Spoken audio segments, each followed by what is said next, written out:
Well, hello, my friends. It's been quite a while, to be precise, more than 2 years, and I'm finally back. If you're new here, my name is Reen, nice to meet you, and on my channel I share my experience of being an international relations student. Now I finally graduated and I'm trying to build my dream career. And today I wanted to talk to you about my university experience because that's the thing I've been reminiscing about recently a lot. And I've been thinking about the way I evolved as a person and about my beliefs and things that seem to me important and crucial. After all these years of studying, after 6 years, I've done a bachelor program and a master's program, and finally I'm free. And honestly, happier than ever. So today I want to talk to you about the lessons that my university journey taught me. So if you're interested, stay tuned. During my first academic years, I was a disaster because I wasn't the best person to talk to. I was very arrogant, I was very complacent, and my goal was just to take the most out of my academic journey. I wasn't there for communication or for building friendships. I realized that my goal was to build a career, to get a good education, and that's why my behavior was not the best. I have filmed a video about being a sad, gifted, burnout kid, and I've always believed that I was a gifted kid. That's why my goal as well was to get the best grades ever. So I was this A+ student who wanted to get degrees with honors. My bachelor degree is with honors, my master's degree is with honors.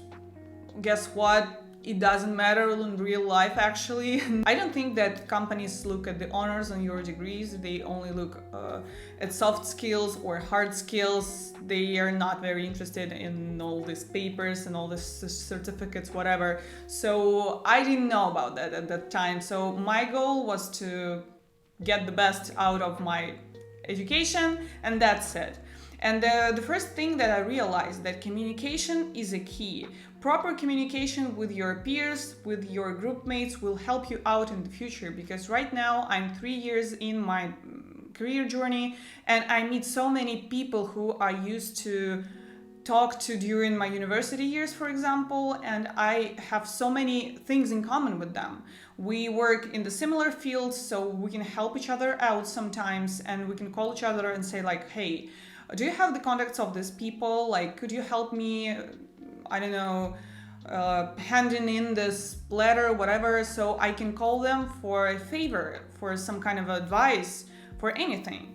And my only problem, well, not only problem, but one of my problems during university years was neglecting the power of communication and the power of good relations with people. My number one rule right now, and the tenet which I convey to anyone I'm talking to or giving some advice to, is that people do not remember what you tell them and how you tell them something. They remember the feeling and the emotion they have when you're telling them this. That's why we need to control our emotions in a way, we need to be empathetic, we need to communicate properly. I remember a couple of episodes of my group mates being either assertive or complacent, and I don't remember the things that they said to me. I remember my emotion of being kind of not heard, but being treated not the way I wanted to be treated. That's why I came up to this conclusion that the better you talk to people, the more opportunities you get. And you never know when you will come across these people, because when you get older, when you work, when you build your career, you may meet these people because you have started from the same point. Basically, you have all decided to become international relations majors or to pursue a career in politics or whatever. When you're like 35 years old, people will remember how you treated them, and that's the thing. So my first piece of advice, please be at least friendly to some people. You don't have to make good friends with them, you don't have to become besties, you don't have to go drink coffees with them. It's excessive, actually. But you have to keep like normal contact with them. It will really help you out in the future, especially in your job ties. The second piece of advice is don't get too concentrated on your subjects, on the materials, and on this like hard skills. And this comes from me. I'm a person with an A plus student complex. I'm a perfectionist. When I get 98, I'm sad that I didn't get 100 because I want 100. And if I get like 85, if I was not prepared enough, I am complaining that I didn't get 90, that I didn't get an A. So it comes from me, okay? So the more you focus on developing your soft skills, the better it will be in the future and the more job opportunities you will get.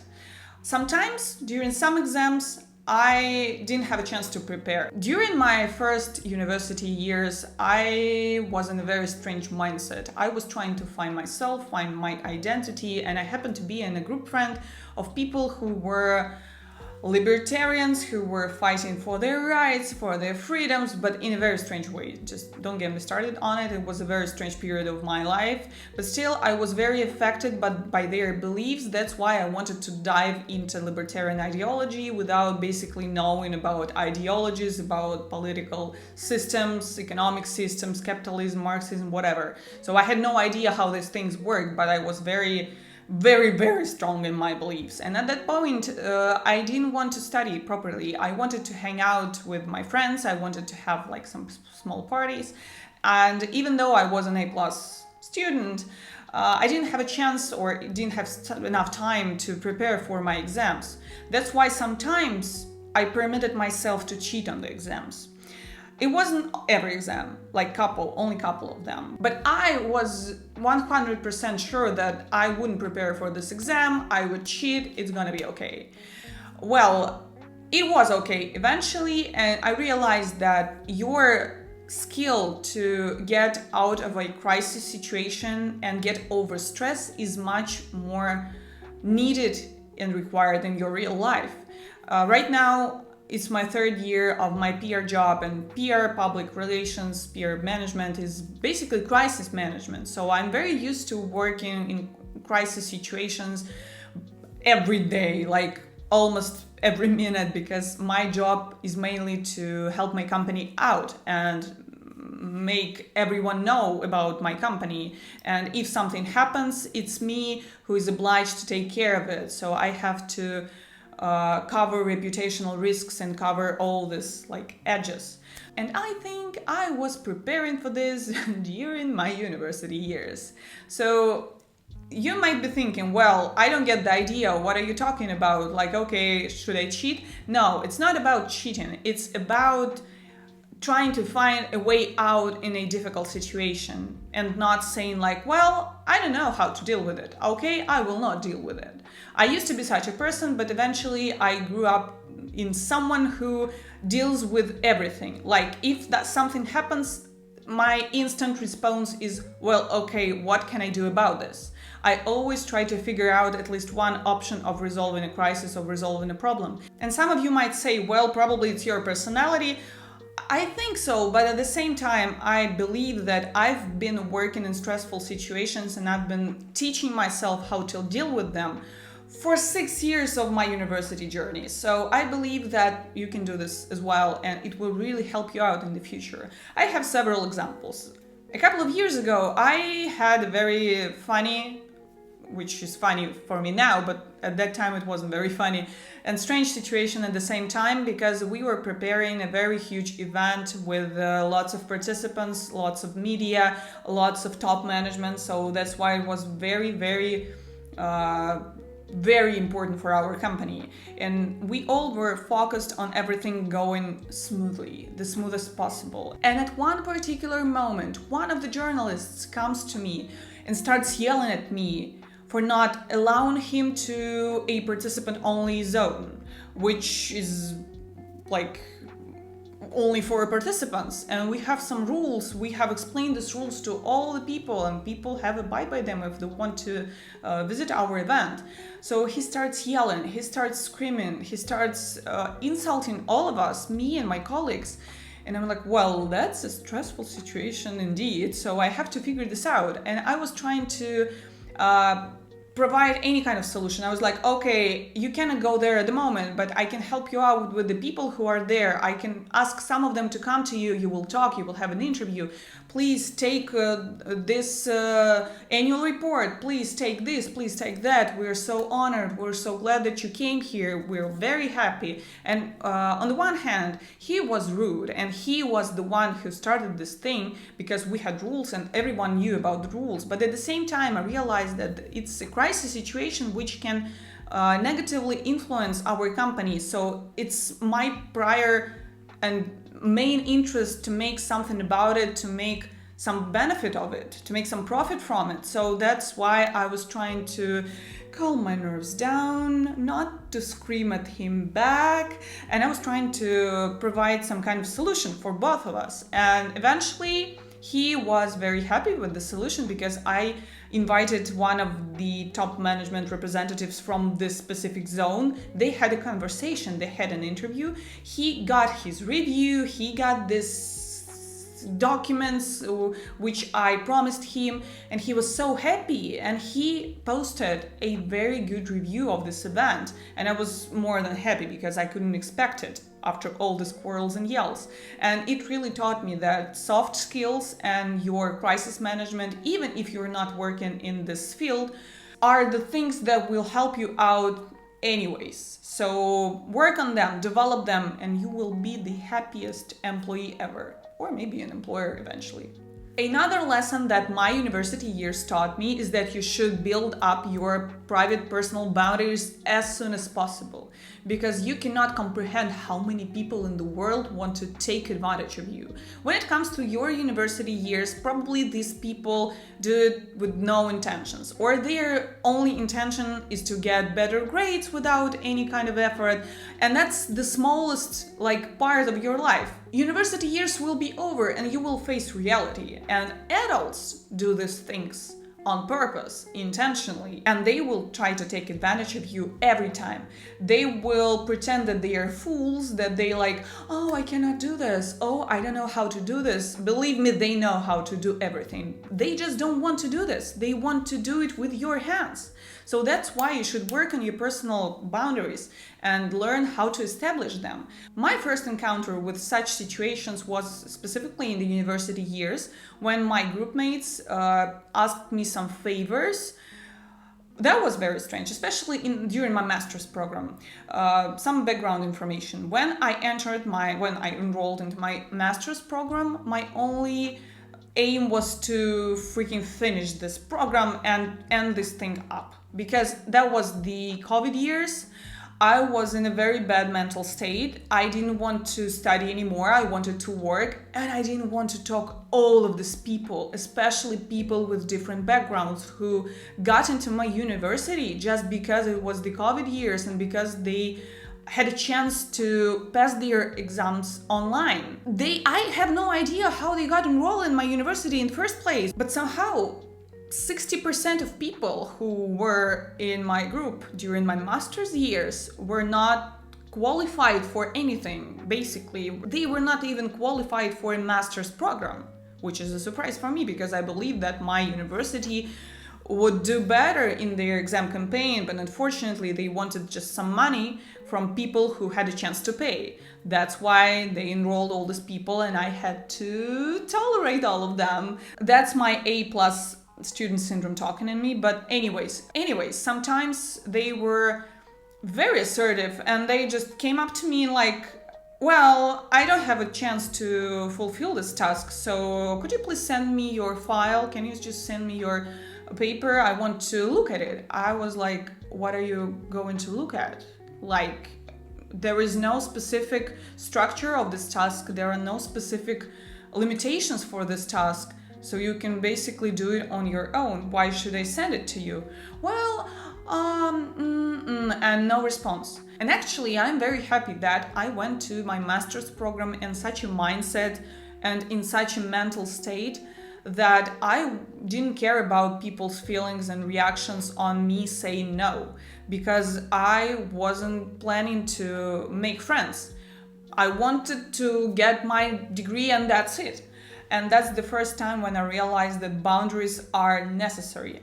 Right now, I have lots of situations when I have to strictly say no or limit people's involvement into my life or into my job.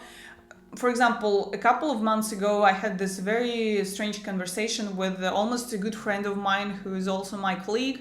They work for one of the mass media outlets and they write in huge materials, interviews, and they called me and were like, well, I want to do an interview with your CEO. Unfortunately, due time is very, very, very soon. So I don't have some time to transcribe their voice memo.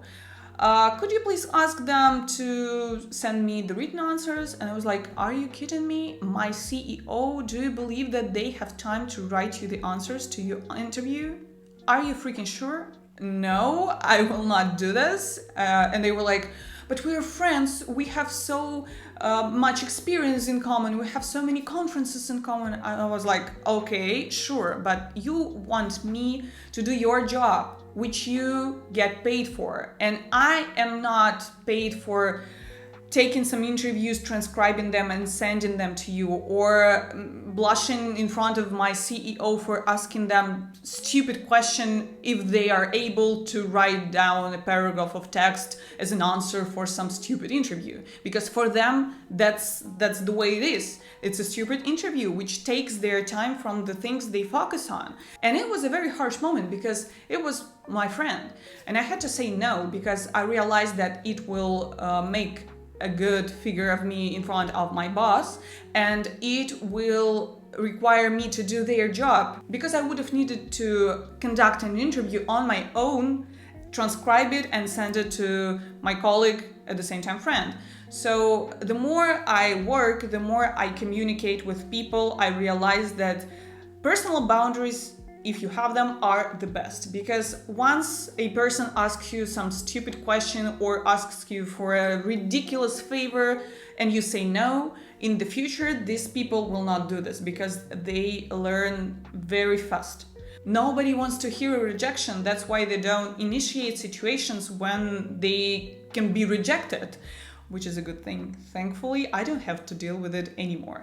So I strongly advise you to try establish boundaries as soon as possible, because so many people will try to take advantage of you. You cannot even exaggerate the number of them. So these are the things that came to my mind after a couple of months of thinking about this huge journey I've had during my university years, and I realized that all the things I have now are due to the fact that I analyzed my behavior during the university years, I learned on my mistakes, and I figured out some tenets which I wanted to share with you, and hopefully they will be helpful and you will look at some things differently maybe I help you out in prioritizing some things and focusing on others. Well, hopefully it was somehow helpful. So thank you so much for watching this video and for subscribing if you're a subscriber. I'm so shocked that we have like more than 5,000 subscribers, and thank you so much for sending all these kind words in the comments down below or in the direct messages on Instagram. Actually, I'm not a very good social media user because I tend to spend more time offline. I'm very keen on digital detox because it's very easy to get lost in this track of information, so that's why I limit my time on the internet as much as possible. But still, thank you so much, and I have read lots of good words, lots of kind words, and lots of requests for future videos, and hopefully I will have some more time, more free time at the moment, because, well, my schedule is not that packed right now, which is very good. So hopefully I will see you very soon in the next videos. Bye!